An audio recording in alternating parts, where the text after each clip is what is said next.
Dear student, good morning. I am Jitendra Kumar Tiwari, your रसायन विज्ञान शिक्षक। बच्चों, आज का टॉपिक है उपसा संयोजन संख्या। आयन की उपसा संयोजन संख्या किसे कहते हैं?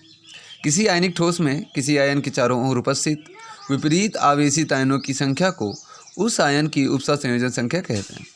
किसी आयनिक ठोस में, कोई भी आयनिक ठोस ले लीजिए, उस किसी आयन के चारों ओर उपस्थित जो विपरीत आवेशित आयन होते हैं, उस आयन को हम लोग उपसा संयोजन संख्या कहते हैं। त्रिज्या अनुपात। आयनिक ठोसों में धनायन की त्रिज्या और ऋणायन की त्रिज्या के अनुपात को त्रिज्या अनुपात कहते हैं। त्रिज्या अनुपात बराबर धनायन की त्रिज्या आर पॉजिटिव अपन ऋणायन की त्रिज्या आर नेगेटिव। बच्चों, त्रिज्या अनुपात कितने हो सकते हैं? 3, 0.155 से 0.225, 0.225 से 0.225 से 0.414, 0.414 से 0.732, 0.732 से 1.00। अगर 0.155 टू 0.225 वैल्यू आती है तो उसकी उपसा संयोजन संख्या 3 होगी। और उसकी संरचना हमेशा जान लीजिएगा समतलीय और त्रिकोणीय होती है, यानी कि जैसे एग्जाम्पल में B2O3 और Bn। अगर 0.225 से 0.414 आती है तो उसकी उपसा संयोजन संख्या 4 होगी और उसकी जो संरचना होगी वो चतुष्फलकी होगी। एग्जाम्पल में ZnO और CuCl है। अगर इट में भी 0.414 से 0.732 आती है तो उसकी उपसा संयोजन संख्या 6 होगी और क्रिस्टल संरचना अष्टफलकी होती है। एग्जाम्पल में AgCl और AgF है।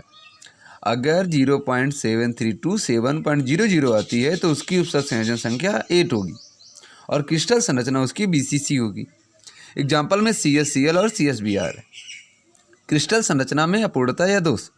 किसी क्रिस्टल में घटक कणों के पूर्ण रूप से नियमित क्रम में कोई भी विचलन अपूर्णता या दोष कहलाता है।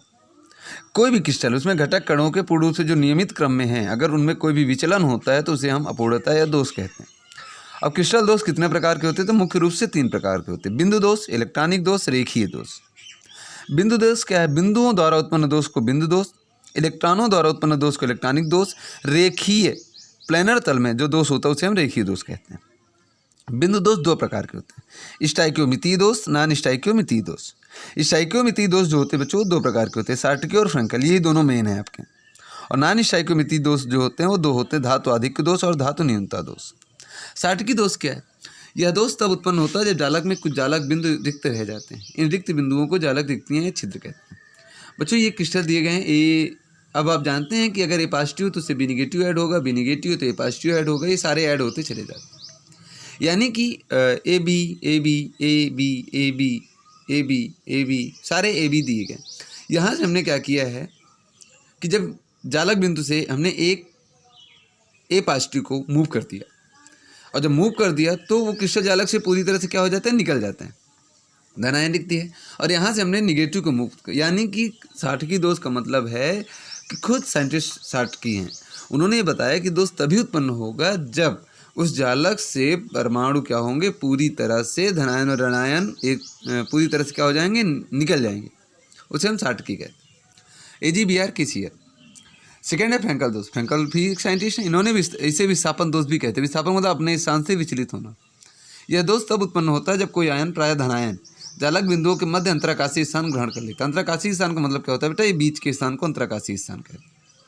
यहाँ से ए मेरा विचलित हुआ, कहाँ गया? ये जाके बीच के स्थान को ग्रहण कर लिया, इसे हम फ्रेंकल दोष, इसे हम अंतराकाशीय स्थान कहते हैं। सार्टकी दोष और फ्रेंकल दोष में अंतर क्या है? सार्टकी दोष ने कहा इसमें समान संख्या में धनायन और ऋणायन जालक स्थान से हट जाते हैं, लेकिन फ्रेंकल ने कहा नहीं, इसमें आयन, खासतौर पे धनायन, जालक स्थान से हटकर अंतराकाशीय स्थान प्राप्त कर लेते हैं। सार्टकी दोष ने कहा इसमें क्रिस्टल का घनत्व कम हो जाता है, क्योंकि कंपलसरी जब दोनों आयन मुक्त हो जाएंगे तो घनत्व तो कम होगा ही। लेकिन फ्रेंकल ने कहा इसमें क्रिस्टल के घनत्व पर कोई प्रभाव नहीं पड़ता, क्योंकि अंतराकाशीय स्थान तो खुद ही ग्रहण कर रहा है।